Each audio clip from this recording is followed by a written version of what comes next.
Okay, well, here we are for another online gathering. And the topic for this one is discovering the stillness within. And it's, yeah, something I've been feeling coming as a topic the last week or so. I've just been, yeah, I feel like I've been moving through a lot of joy and then a lot of deep emotions at the same time. And it's just been drawing me deeper.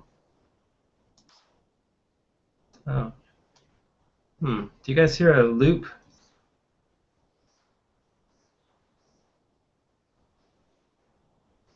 Oh, hang on one sec. I'm hearing something. I need to pause on my computer.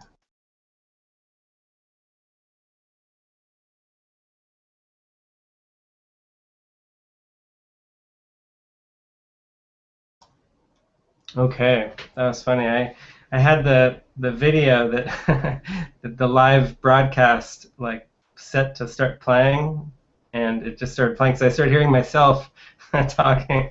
I was like, "What is going on here?" Okay. So yeah, I've been feeling this topic. It's it's just so I find that anytime I feel I'm going off track at all, and I'm starting to get lost in many kind of busy thoughts or frantic thoughts, or thinking I need to get things done in a certain way, or make sure that certain people are kept happy, or any kind of thoughts that have to do with people or time and space, which pretty much covers the whole gamut of thoughts, then yeah, then I know it's the only way I can be truly helpful to anyone is to come back to the stillness somehow. And it's always at different degrees of challenge, I feel, to come back to the stillness, because it's so it's so addicting. The kind of hamster wheel of thought can be so addicting, and seem like it's so important. The ego has set up this whole system of time and space and linearity, which makes it seem very, very serious. Like these are real problems and real people that really need to be attended to. And and stillness is the last thing that you should be thinking about, the ego says. You should really be focusing on these problems and getting them solved. And it's just a never-ending game when we do that. It's hi David. I don't know if you can hear me yet, but I'm gonna go ahead and mute your microphone. It's just a an ongoing struggle of trying to basically chase our tail, like find the answer to the problem in form, and and unfortunately, what happens is that even every time we reach the end of a problem, we've either created a new one, or there's just a whole plethora more that are still unfinished. And so we have to continuously bring our mind back and join with the spirit, and let the spirit remind us that literally we are free now from all problems. There's that workbook lesson, I think 79 and 80, the two workbook lessons that talk about how the problem. I can't remember the title now, but I have no problems is what the message is, and it's, yeah, it's just so freeing when we actually can open up to the idea that I literally don't have a problem, and I literally have never had a problem. But as long as I'm experiencing the feeling of a problem and trying to solve it, um, then there's great need of vigilance with my mind, like being very, very vigilant to look at my thoughts and just face them head on. It's kind of like facing the dragon I've been talking with Michael, who's in the group here, about the analogy of this whole world and this whole life being like a video game, and it's kind of like we're going through a video game, which is really a forgiveness video game. The only way you can win the game is by mastering forgiveness. And so as you go through the game, you have to keep facing these bad guys, so to speak, which are really just attack thoughts that may appear in the form of people or situations, and we have to keep just facing them head on without turning away from them, and also without attacking them. There's always this fight or flight mechanism that wants to come in. We either want to fight against something or someone, or we want to just run away from it. And forgiveness is kind of it's a very firm commitment to just standing still and looking. There's that line in the Course that says, "Forgiveness is still and quietly does nothing. It merely looks, waits, and judges not." So it's really the problem is judgment, and anytime we're feeling anything other than perfect happiness and peace, it's always because there's some judgments going on, some comparisons, some kind of weighing the pros and cons and trying to inform what the best solution should be or what I should do. And I think what I want to go into in this gathering is just how actually it really is easy. It seems like it's very challenging, but it's ultimately the easiest thing there is to do, which is to just fully stop. Just stop right where you are and be willing to do nothing until you're moved by the Spirit. Just we've all heard that story about the Buddha, how he found the tree at the end of his life. I guess it was called the Bodhi tree or something, and he just made a commitment. I'm going to sit by this tree until I've reached enlightenment. Now, I wouldn't necessarily recommend that we do that. We don't want to make a commitment that we're going to just sit and do nothing for the rest of our life or until we reach enlightenment. But it actually is kind of helpful if we think of it as, I'm going to sit here and I'm going to do nothing and face my thoughts until I feel the clarity come back through me, until I feel the Spirit. And we could call that enlightenment, I guess. We could say that these moments of miraculous shift, like a shift in our perception, where we suddenly go from fearful thinking into just a realization, like an aha moment, and then we suddenly see clearly. But until we've reached that point, until we have those moments where whatever seemed to be a problem is suddenly forgiven and seen through, then there's really no point in doing anything except facing it, except facing the thoughts and sitting in the fire of our emotions, because that's what will cleanse our mind. And this is a path that the Course is very clear about, requires going through the darkness to get to the light. And so it's not about trying to cover over our emotions or just put on a happy face or just act as if we're already enlightened or anything like that. There's been all those teachings we may have heard in the past, like fake it till you make it. Just like if you want to be somewhere where if you want to reach a goal that someone else has, just act like you already have the goal. No, we don't want to pretend like we're enlightened.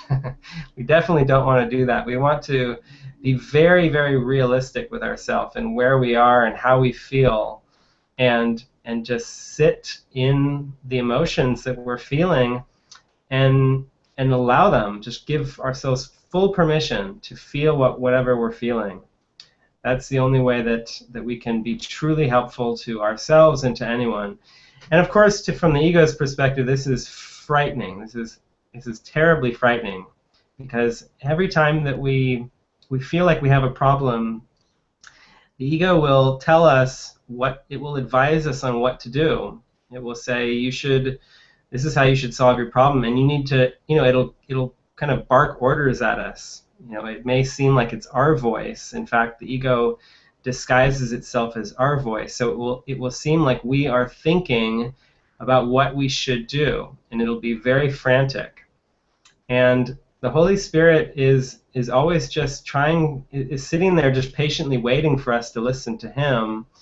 And the moment that we just give the Spirit just a little bit of willingness, just a tiny bit of willingness to speak instead of being clouded over by the ego's voice, then that's when we begin to feel the stillness coming in. It's like a little sense of just, okay, I don't need to do anything. I really can just sit and wait and notice my judgments. It's not that we really can stop judging. It's more that we just have to see that the judgments aren't really ours. They're just the ego's judgments that are just constantly going crazy, frantically comparing things to other things and judging this moment from that moment or this person from that person. And you can't really stop the judgment. So, when Jesus said in the Bible, "Judge not, lest ye be judged," that's really pointing back to the state of mind that doesn't judge at all. But the truth is that we've never actually been able to judge. That who we are in truth cannot judge. We weren't created to be a judge. God didn't give us judgmental power. He didn't say, I give you love and oneness, and I give you creative ability, I give you all of me, and you're going to be a really good judge. He just didn't. What purpose would judgment serve in the state of pure oneness when there's nothing to judge between? So judgment is really just an ability that arises in the ego thought system, and the only way to be free of it once we've identified with the ego is to see that it's not us. Not to try to stop judging, because that would still assume that I'm the judger, but to see that I'm not the one who's been judging. I've never judged anything in my life. I've never had that ability. So yeah, these are some of the ideas that I just felt to start off with, and I do want to invite questions and topics and have everyone be able to share who wants to. There's that there's a few of you in the room here, and you can of course unmute your mic anytime you want to and ask questions. I also have this there's a way for those of you who are watching on the outside. There's like a little link that says click here to join the audience, I think it says in yellow, and if you click on that, it'll take you to a page where you can type in comments and questions. But I think I'll go ahead and start with a song before we get into that, and just trying to feel which one. I had a couple in mind. Yeah, I think I'll play this one. This is one that I really love because it really reflects this feeling that we're all wanting to experience more and more of, this feeling of stillness, this feeling of just empty mind. Like that quote that I put on the description for this gathering is that section from lesson 189, which basically says, empty your mind of everything you think you believe, everything you think and think you know, everything that you think is either good or bad or right or wrong. Empty your mind of everything and come with wholly empty hands unto your God. That feeling of emptiness is that, yeah, I think that's just like the golden experience that we all are craving. We're really craving it. That's what every human being is craving, and so this song really kind of helps put me in that state of mind, and I think it's just a good good pointer for that. So I'll change my sound here to studio mode, and it's called Only Love, and it was actually co-written by my ex-wife Armel and myself.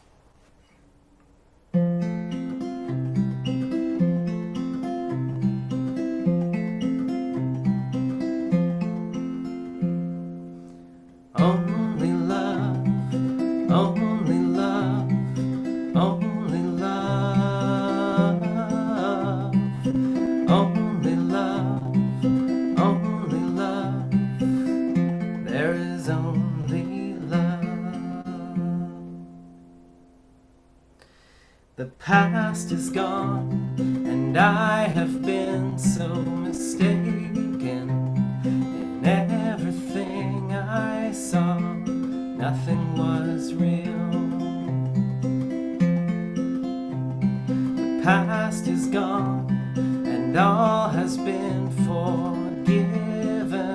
It all has been my imagination.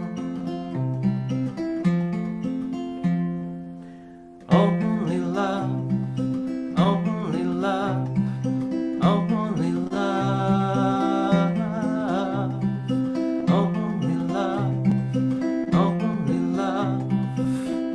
There is only love.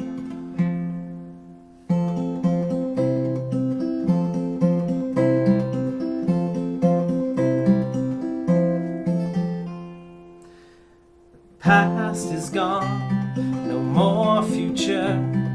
Time and space disappeared. It was just a dream. Here or there, in or out, it's all the same. No more barriers. Only love, only love, only love, only love, only love. There is only love.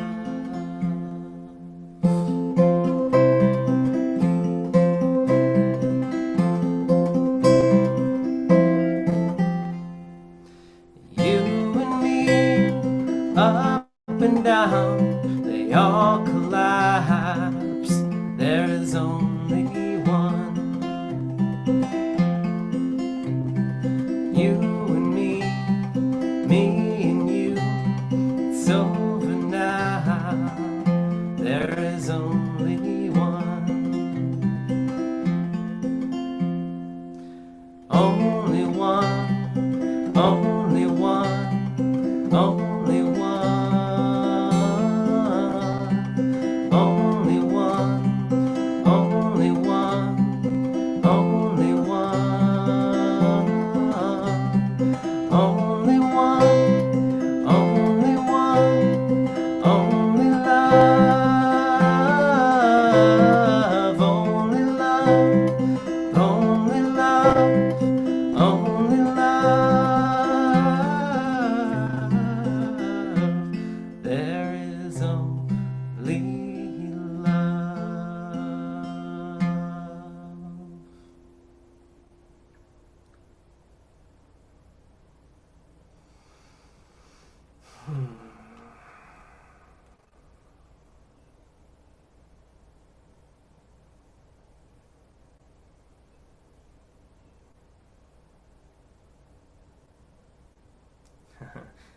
Thank you for the clapping there, Michelle. The silent clapping. Yeah, I actually have one more I'm feeling to play. Follow that up with. And this one has the word, well, it's got a title that's similar to our title.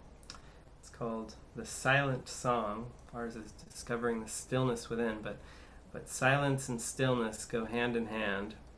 And yeah, this is a song that came through me several years ago, which I felt was kind of a way of describing the state of mind of oneness, or the real world, or heaven, the silent song. And I think there's a section in the chorus called The Forgotten Song, which describes this beautiful song that the Son of God sings to its creator, and that its creator, that God sings back to us as the Son of God. And it's like this endless harmony that just has gone on forever and will never end, and that time and space, this experience we seem to be having where we're outside of that, is just like, it's kind of like, as Joel Goldsmith put it, a parenthesis in eternity. It's just like a little blip. And I think in another part of the course he says that not one note in heaven's song was missed. So nothing has ever gone wrong. And this song is about that song.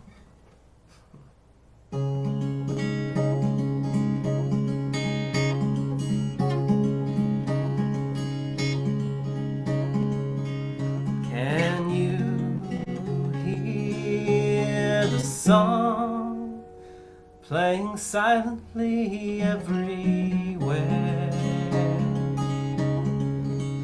It's hard to hear if you're listening only with your ears. Can you see the light shining endlessly through your mind? It's hard to find if you're looking only with your eyes.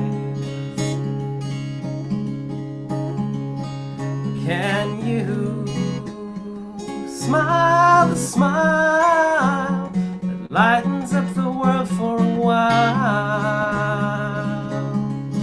But don't try, it will come naturally when you're inspired by the love inside.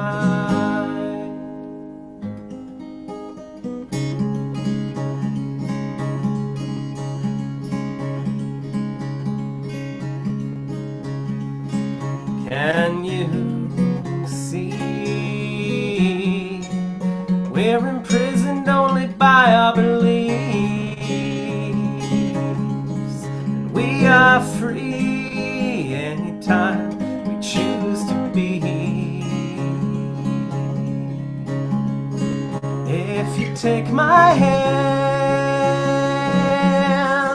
we'll rise together from this foreign land and see that we never need to think nor plan.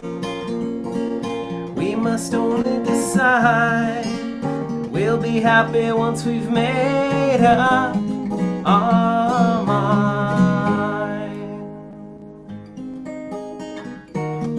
Walking faster only slows you down. Just be patient, keep your feet on the ground.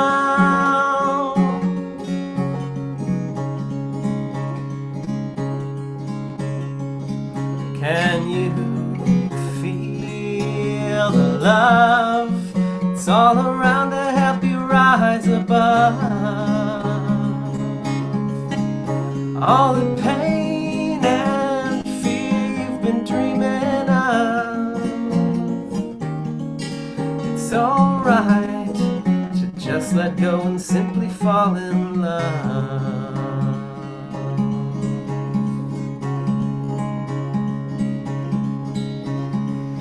Can you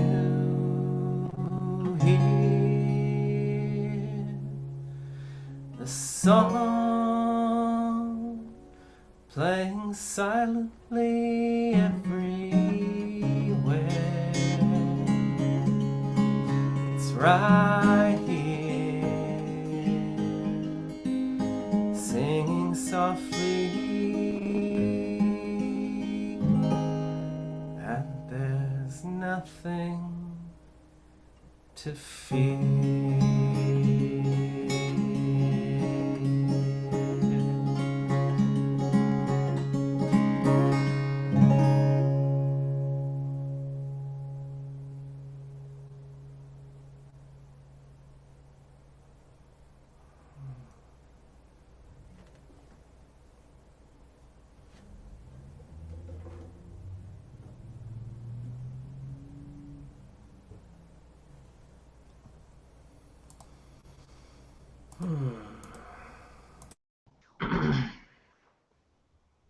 Thank you. That was so beautiful. Mm, you're welcome.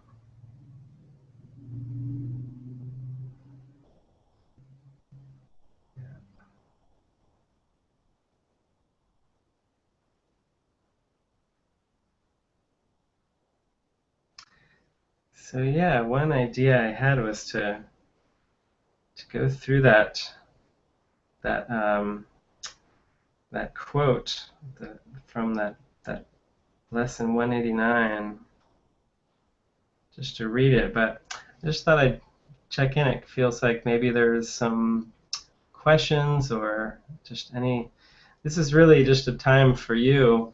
Yeah, I mean, it's for me also, of course, but it's for you as well. And if you have anything that's going on in your life that you just feel some unclarity around, and you feel that it could be helpful to just bring up, just to kind of share thoughts, and sometimes that can be just so healing just by bringing it, up into conscious awareness in a group setting. It can often dissolve very quickly.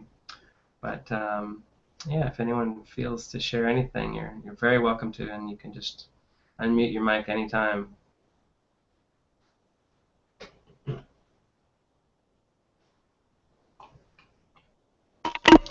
Yeah, hi Eric. Yeah, one of the things that's been coming up for me in the last little while, over the last week, um, or actually over the last 5 months, I should say, is there has been a significant unwinding in my body, like physically. But just recently, I've been having an experience where I feel like my whole mind is breaking up, and yeah, that's been uh, unusual from unusual to scary. Um, but yeah, I think it's actually a good thing for me because um, it does feel like there's a lot of loosening going on in my mind from a lot of things that have been happening for me, and uh, I've been having a lot of thoughts about past life experiences. So they seem to be coming up for me at the moment, and I do feel that that's happening. So I can um, bring those up to let them go. But it is having the side effect, if you like, of feeling like my whole mind is sort of breaking up, and I'm having sense of loss of time and space feelings. It's that sort of weird space. Uh, I do feel that it's useful, but it's yeah, a little bit weird at the moment. Thank Yeah, you. yeah, yeah. I know what you mean. It's definitely quite radical what starts to happen to us when we actually say, "Okay, okay, God, I'm ready to return to you."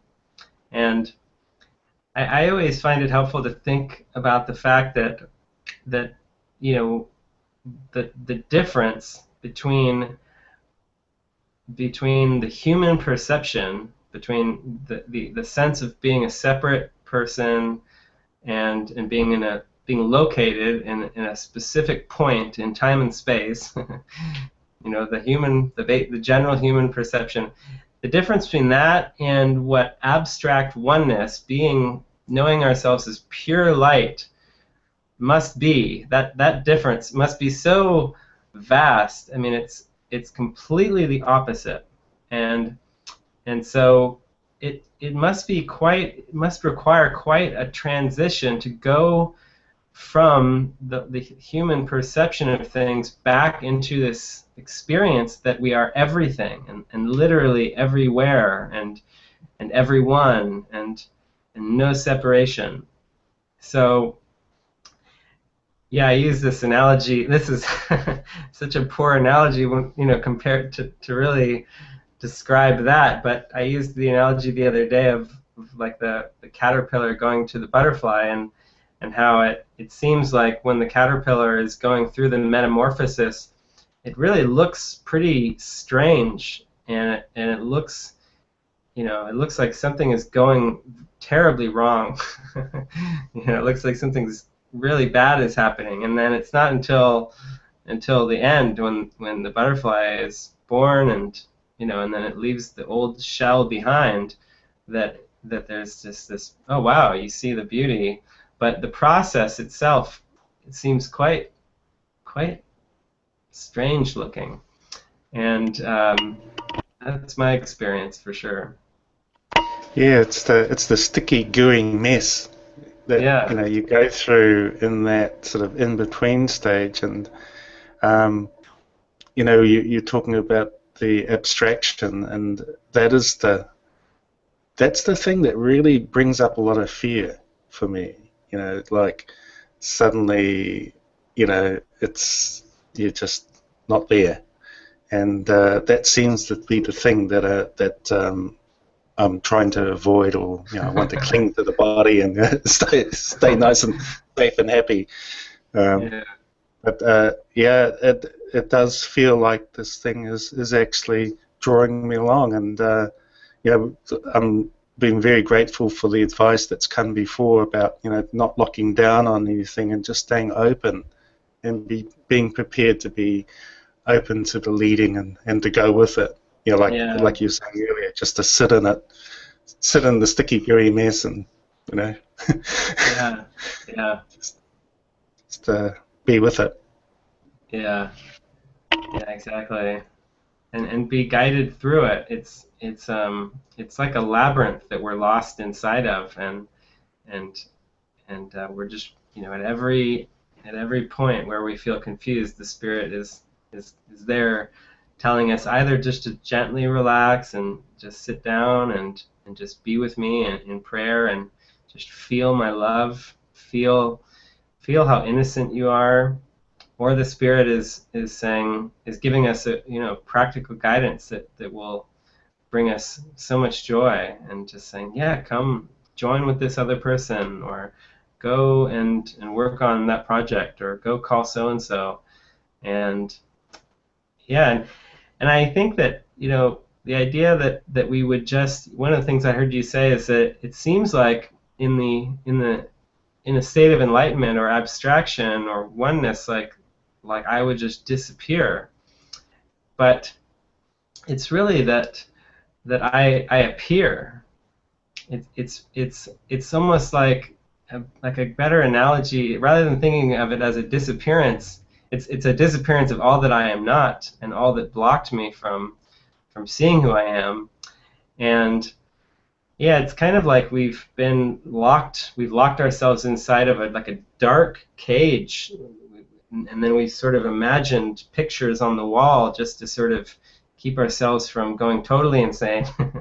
And all that enlightenment is kind of like taking off the cage, or stepping out of it, or just removing it. Just the cage disappears, and then there's just a sense of being everywhere, and being whole, being truly whole.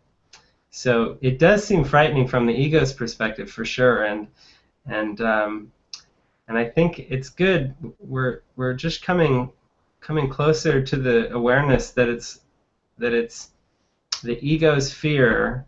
It's not really my fear, and the ego's game is just kind of on its last legs. It's sort of just winding down, but it does seem to get vicious toward the end. There's like this suspicion that it's always in, and then it starts to get really vicious when we're getting closer and closer.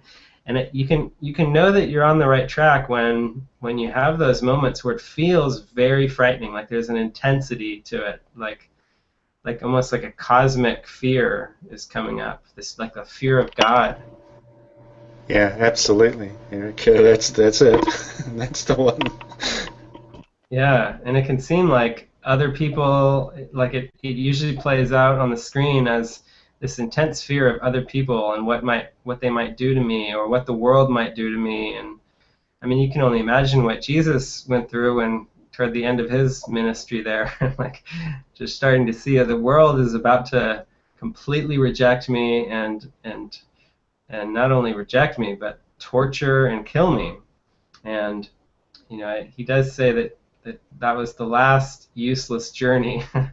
So implying that the rest of us don't need to go through that intense of an awakening where we have to be, crucified in some way. But I think that the form of it won't be that intense, but the feeling of intensity probably would be the same, because it's all the same mind, just that has to face the fear that it denied, the fear of God that it basically imagined and then just pushed out of awareness completely to try to escape from it.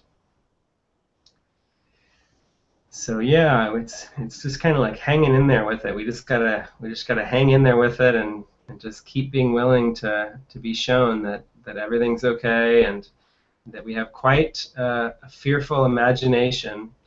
He says it in one part in the Course about how our dreams are just cloaked, or he uses an even stronger word than cloaked, but just draped with sin. Like there's just such a deep feeling of guilt and sin, as if I've done this horrible thing. I've killed my Creator, and I've run away from heaven, and that's the core of it. It's this feeling that I'm in competition with God, that I actually chose to be my own God and say, I don't want you to be God anymore. I'm tired of being second choice.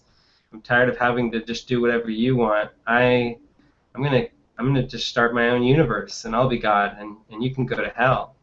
And the belief that actually happened is the underlying fear for everything.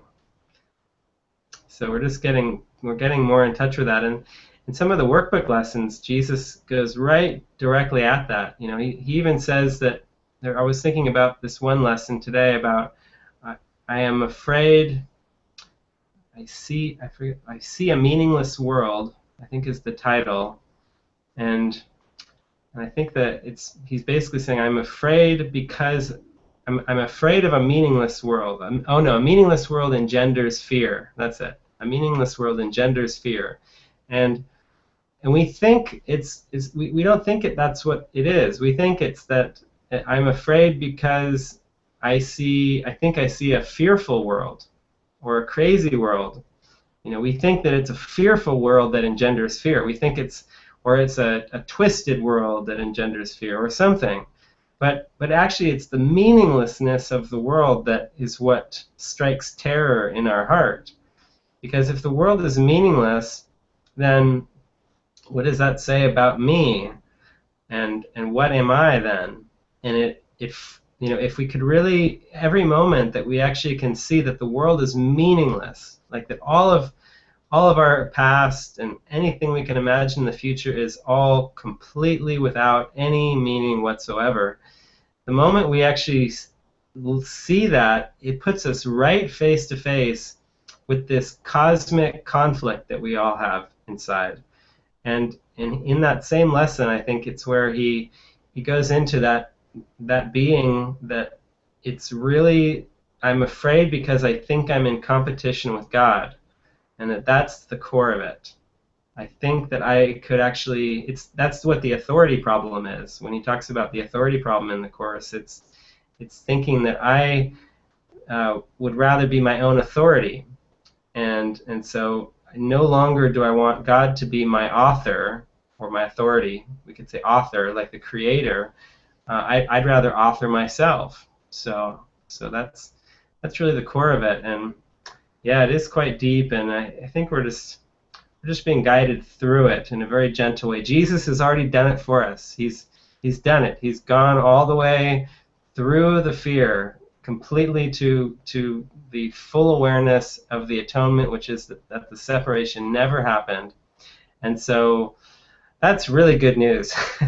he did it for us, and now he's walked the path already. So the path is already, it's possible. It's possible to walk.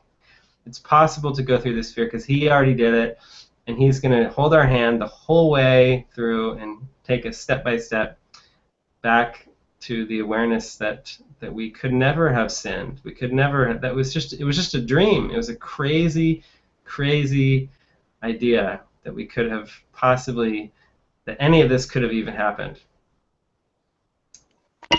Well, thank you, Erik. Hanging in there and hanging out. Yeah. Yeah.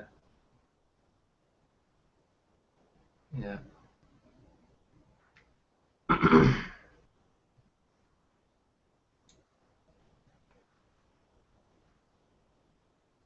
So I could play another song on my guitar unless anyone has any other questions. Let me check the Q&A thing and see if anyone's typed in. Nope. No questions from our viewers.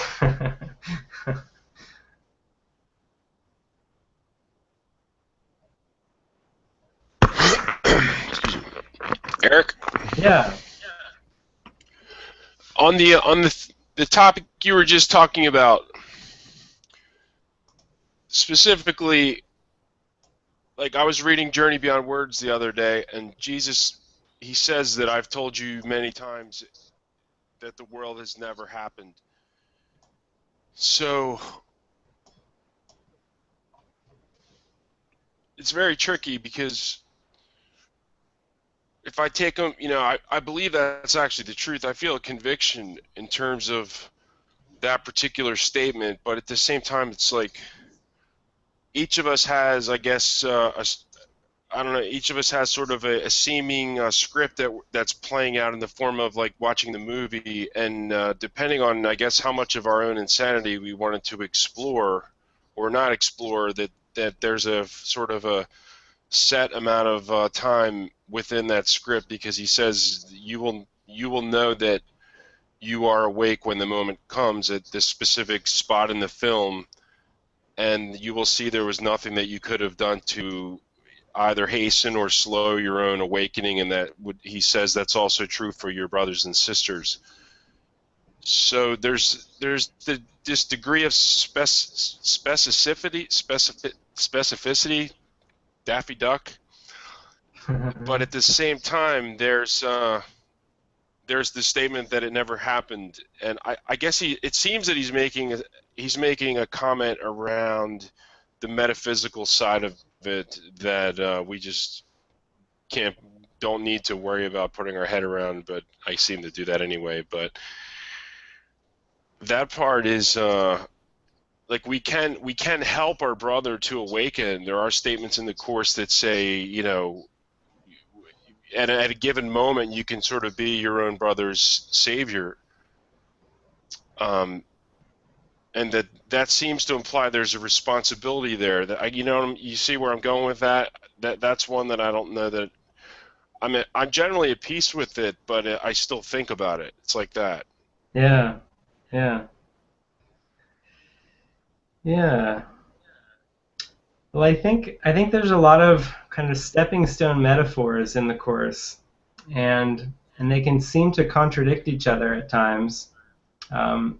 We could say the highest rung of the ladder would be similar to what Advaita Vedanta teaches, which is that. By the way, could you mute your microphone just for now? I can hear it. There's an echo. Yes, thank you for. Yeah, and at that highest level, then there's just an awareness that nothing ever happened, and there's nothing to do. There's just pure being, and there's no one to help. And then there's, at other times in the Course, Jesus speaks using kind of a metaphor that still seems to imply linear time. There's even a section toward the beginning of the Course where he says that the separation seemed to occur over millions, or I forget if he said, maybe he even says billions of years, and the reparation, meaning the healing of that, will seem to take the same amount or even longer period of time, he says. So it's funny, like it seems as if he's saying this is going to take a really long time in that part, and then this other parts where he says there's the immediacy of salvation section of the Course where he says that that future enlightenment basically is not your just reward, or future happiness, he says, is not your just reward, meaning that you're more worthy. You're not, you're worthy of peace now, and there, you can have peace now. You can accept the atonement now, and accepting the atonement now really means going all the way back beneath all the thoughts of people and linear time, and going all the way back into the holy instant. It requires a very high willingness to accept nothing but nothing but God as reality. Any thought that points to anything other than God's perfect oneness, it requires that we just are willing to go back beneath it and just let it go, be passerby. And I think that until, basically what's happening through this seeming process of awakening is that our willingness is just getting stronger and stronger and stronger to do that. There's still a temptation in the mind when the mind is unwilling to question very deep assumptions, like the assumption of linear time.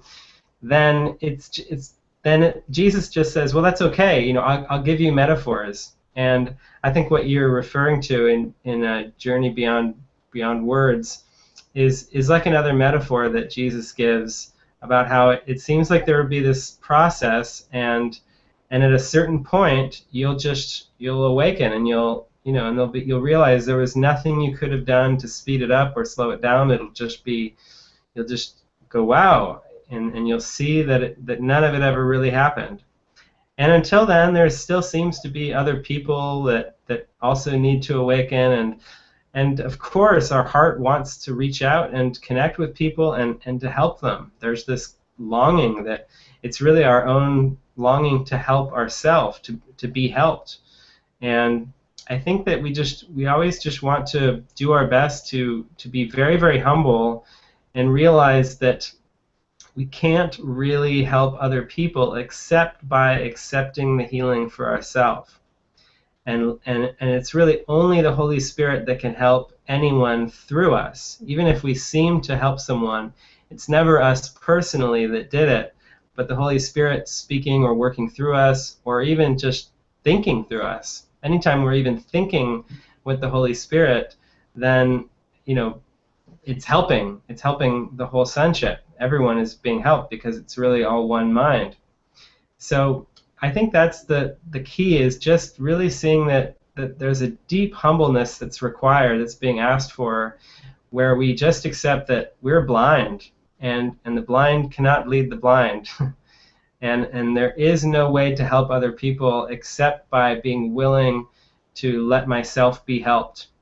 And there's another part as well that really just will reinforce this, which says that you cannot awaken yourself, but you can allow yourself to be awakened.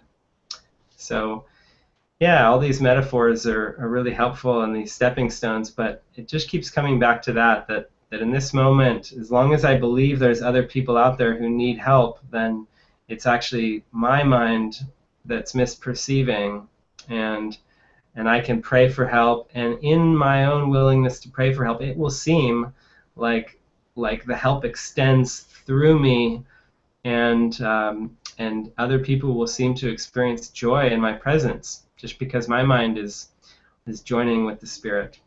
So yeah, I would just keep working with it, and noticing when the mind wants to analyze and get caught up in trying to. I mean, I went through a phase like that, like what you're describing, for a long time, where I was just really trying to figure it all out and understand it, and how can I speed it up for myself or for others, and what can I do with my time. And I think we just need to be gentle with ourselves. It's perfectly okay to do that, but the Spirit will just keep gently guiding us back inward and into the stillness, and recognizing that it's really the stillness underneath those thoughts that is what we really want. We may think we want to understand something intellectually, but But that's really not what we want. We really want true understanding, which Jesus equates with peace, peace of mind.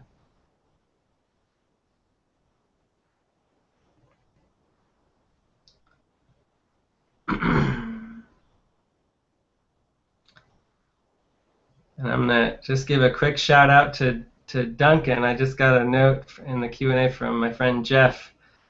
They're all in, hey Jeff and everyone there in Duncan, Duncan, BC. They're having a retreat this weekend, a weekend retreat, and he said they just tuned in for a few minutes.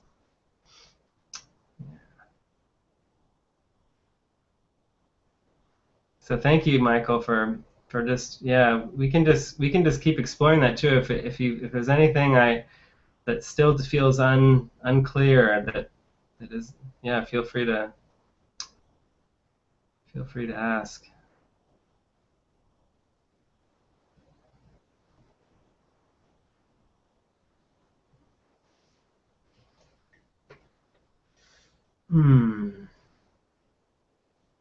Well, I think I'll play another song. And this is one that I wrote called Shine Through. And it's, yeah, just letting the Spirit shine through us. This is what I was just talking about, really, this just becoming so transparent, just loosening from all my identities and all my thoughts and beliefs, and coming so deep inward where I just am willing to keep nothing hidden, that the Spirit can shine through unhindered.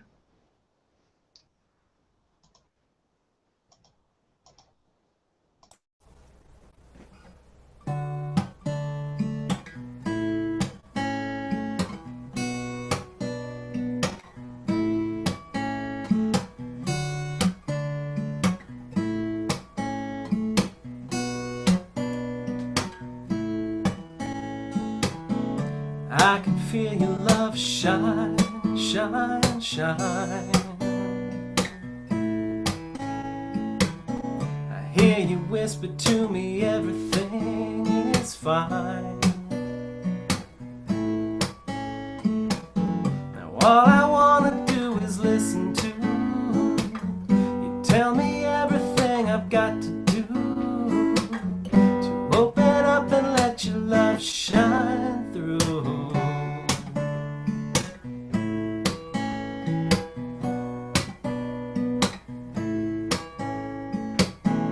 I can see your face smile, smile, smile. The time I spend with you is so worthwhile. Now all I want to do is look at you and let your smiling face teach me how to open up and let your love shine through.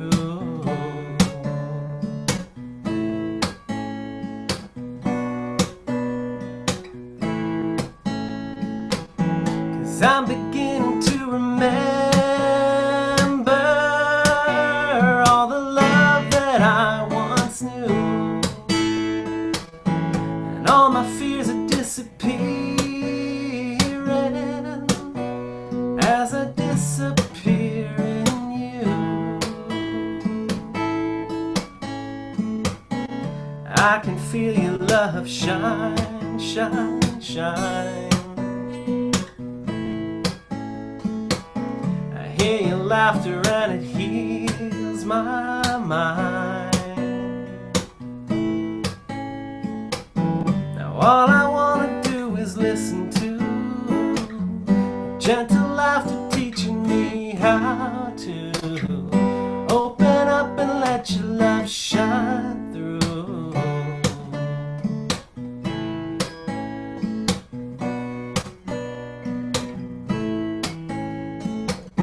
There's nothing more that I want to do than listen to your music teach me how to open up and let your love shine through.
Okay, well, I think I'll play another one.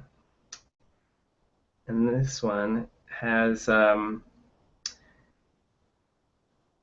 basic theme to it of just relaxing, and whenever there's a feeling of challenge coming up, then we can just trust and be guided. And this is a song that you all know. It's Bridge Over Troubled Water by Simon and Garfunkel.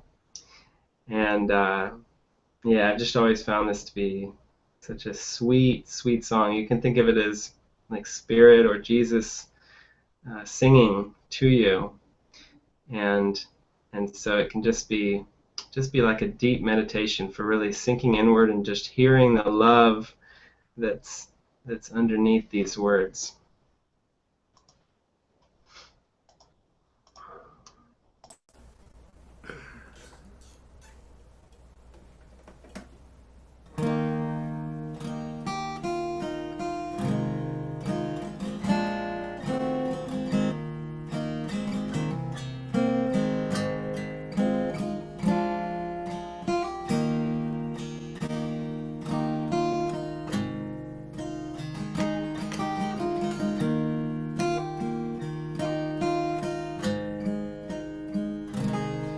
When you're weary, feeling small, when tears are in your eyes, I will dry them all.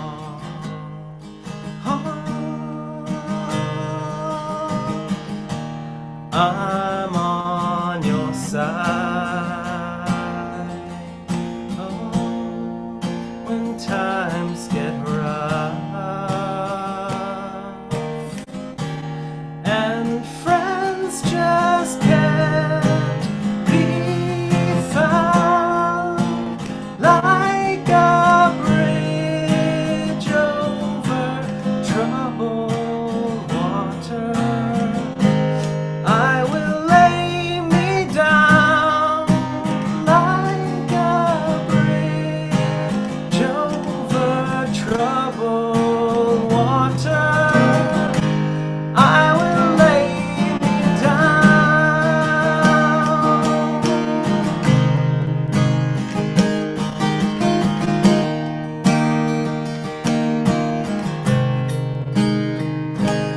When you're down and out,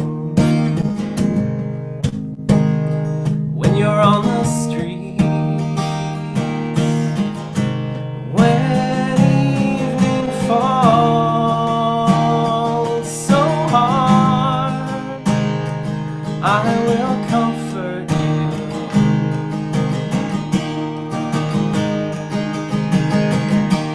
I'll take your part when darkness comes and pain is all around, like a bridge over troubled water. I will lay me down like a bridge over troubled water. I will lay me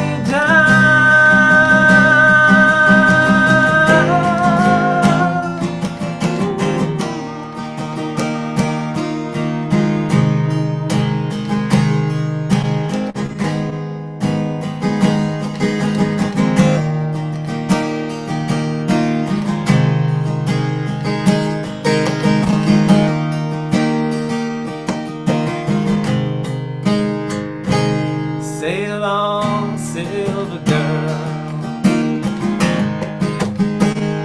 sail on by. Your time has come to shine. All your dreams are on their way.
And that's the Spirit's only function, to ease our mind.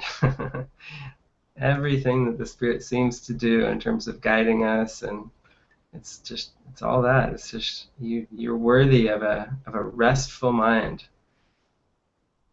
You don't need to be concerned about anything. We were not meant to be worriers.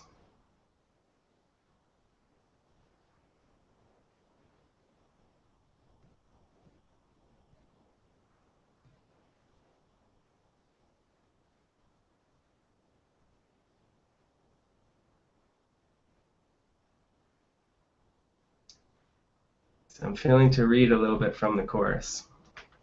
There's some really deep lines at the end of lesson 189.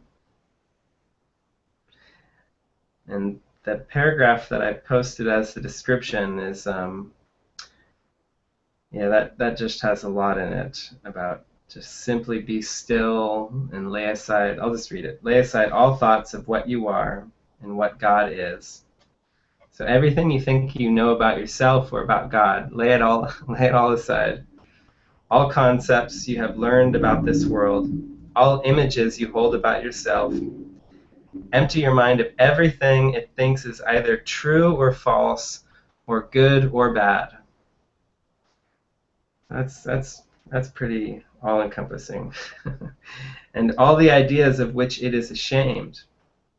That's a deep one. Hold on to nothing. Do not bring with you one thought the past has taught, nor one belief you ever learned before from anything. Forget this world. Forget this world, forget this course, and come with wholly empty hands unto your God. And I'm just going to keep reading because there's just a few more paragraphs in this lesson, and they're just so beautiful and poetic. Is it not He who knows the way to you? You need not know the way to Him. Your part is simply to allow all obstacles that you have interposed between the Son and God the Father to be quietly removed forever. God will do His part in joyful and immediate response. Ask and receive. But do not make demands, nor point the road to God by which He should appear to you. So that's quite telling. Like that's what we always do. We say, okay, God, this is what's in my best interest. I do know my best interest, and this is how I want you to come to me. I want you to come to me through this form. Like I want my life to look like this. I want to be doing this. And this is how I want my awakening to go. And he says, here, do not make demands, nor point the road to God by which He should appear to you. Like, God, I want you to be on this road. This is the road I'm going down, and I want you to be on that road because this is the one I'm choosing on my own. He's saying, no, you have to be more humble than that.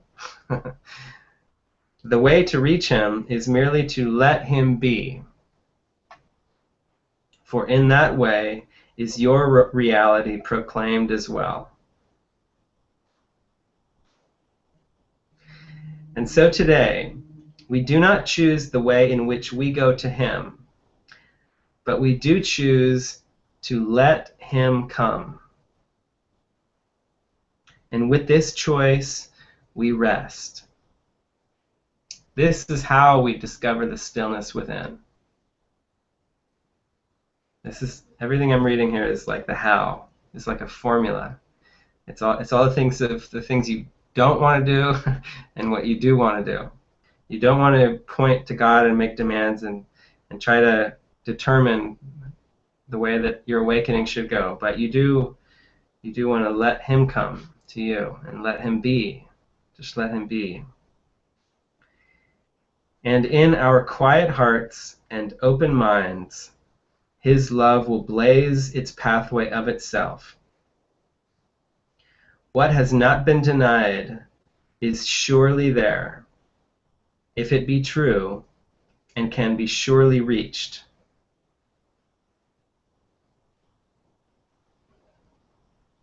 God knows his Son and knows the way to him.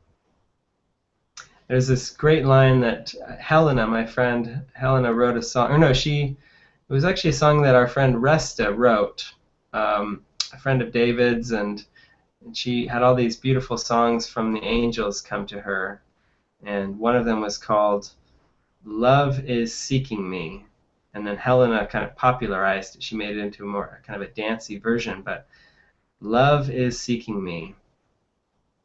That's just takes all the pressure off. Like, you don't have to seek after love or seek after enlightenment. You could say enlightenment is seeking me. Nothing to do but just let it come. God knows his Son and knows the way to him. He does not need his Son to show him how to find his way. Through every opened door, his love shines outward from its home within and lightens up the world in innocence. And then the last paragraph here is a prayer. Jesus, at the end of his workbook lesson, sometimes puts a whole prayer in italics. It's just a beautiful prayer that we can use. Father, we do not know the way to you, but we have called, and you have answered us. We will not interfere. Salvation's ways are not our own, for they belong to you. And it is unto you we look for them. Our hands are open to receive your gifts. We have no thoughts we think apart from you, and cherish no beliefs of what we are or who created us. Yours is the way that we would find and follow. And we ask but that your will, which is our own as well, be done in us and in the world, that it become a part of heaven now. Amen.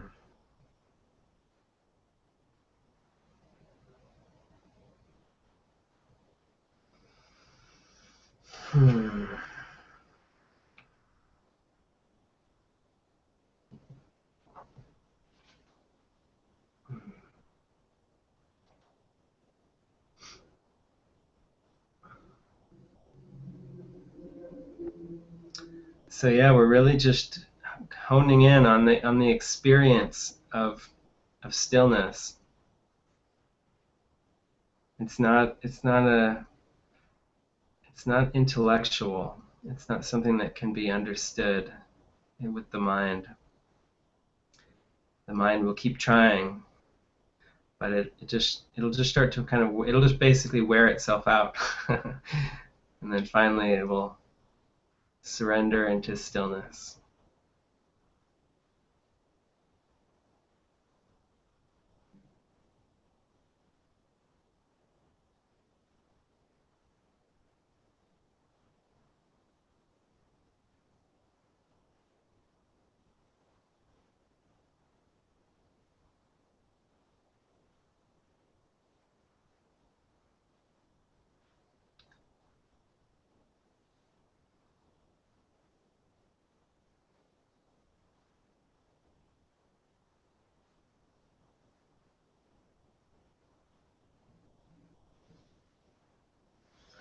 Okay, well, it feels good to complete this now.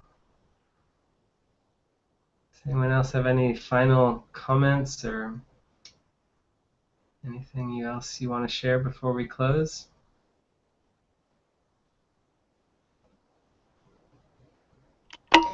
Thank you, Eric. It's been quite beautiful. Just awesome. Thank you. Yeah. You're welcome.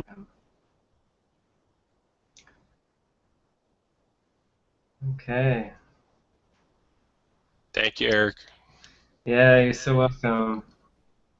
Thank you guys for joining me and just bringing your your presence with you. It's wonderful. So just keep resting in the stillness, and I'll let you know whenever another one of these will happen, and we'll meet again soon. Bye for now.